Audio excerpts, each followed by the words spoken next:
Assalamualaikum warahmatullahi wabarakatuh. Hai teman-teman, perkenalkan kami dari kelompok 5 yang beranggotakan 10 orang. Di antaranya sebagai berikut. Kelompok kami akan mempresentasikan sebuah video dalam bentuk animasi mengenai pemberantasan korupsi, kolusi, dan nepotisme di Indonesia. Selamat menyaksikan.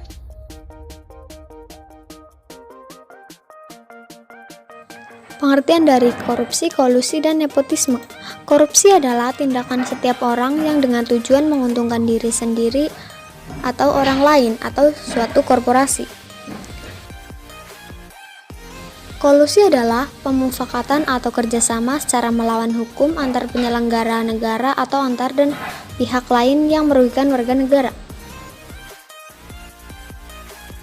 Nepotisme adalah setiap perbuatan penyelenggara negara secara melawan hukum yang menguntungkan kepentingan keluarga dan atau kroninya di atas kepentingan masyarakat, bangsa, dan negara.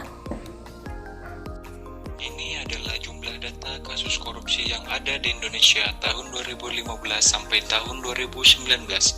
Pada tahun 2015 terdapat 550 kasus dengan kerugian negara 3.107 miliar. Tahun 2016 terjadi 482 kasus dengan kerugian negara mencapai 1.450 miliar. Tahun 2017 terdapat 576 kasus dengan kerugian negara sekitar 6.500 miliar. Tahun 2018 terdapat 454 kasus dengan kerugian negara sekitar 5.645 miliar, dan tahun 2019 terdapat 271 kasus yang merupakan kasus paling sedikit di antara tahun-tahun yang lain, akan tetapi memiliki jumlah kerugian yang paling tinggi, yaitu sekitar 8.405 miliar. Dampak KKN di Indonesia. KKN tidak hanya menimbulkan dampak negatif pada pelakunya saja, tetapi juga kepada orang lain. Dampak yang pertama yaitu terjadi pembagian dana yang tidak semestinya. Yang kedua yaitu terjadi kemacetan dalam proses tertentu sebab tidak ada uang pelicin. Yang ketiga, terjadi saling menjatuhkan antara pihak bersih jujur dengan pihak tidak jujur.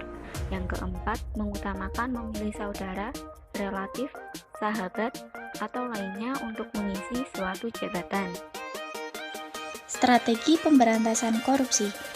Yang pertama, pemerintah dan perangkat kenegaraan yang meliputi membuat dan menegakkan peraturan perundangan yang melarang korupsi, kolusi, dan nepotisme, membuat maupun mendukung lembaga-lembaga pemberantasan KKN, dan mengadakan maupun mensponsori event-event yang mendukung pemberantasan KKN.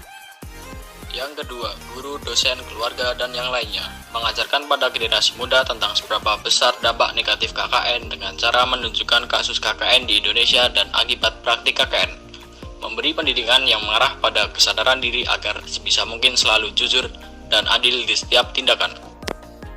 Jadi kesimpulan yang bisa diambil yaitu KKN merupakan salah satu praktik kejahatan yang sangat merugikan bangsa, sehingga perlu adanya strategi yang tepat untuk memberantasnya, mengingat berbagai macam latar belakang atau faktor-faktor yang bisa mempengaruhi praktik KKN semakin marak dilakukan.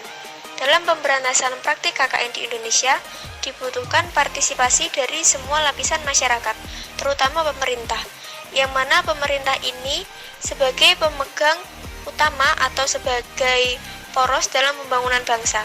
Selain itu, peran serta masyarakat juga diperlukan untuk membantu pemerintah dalam melancarkan misi pemberantasan KKN di Indonesia. Terima kasih banyak pada teman-teman yang telah menyaksikan video animasi dari kelompok kami.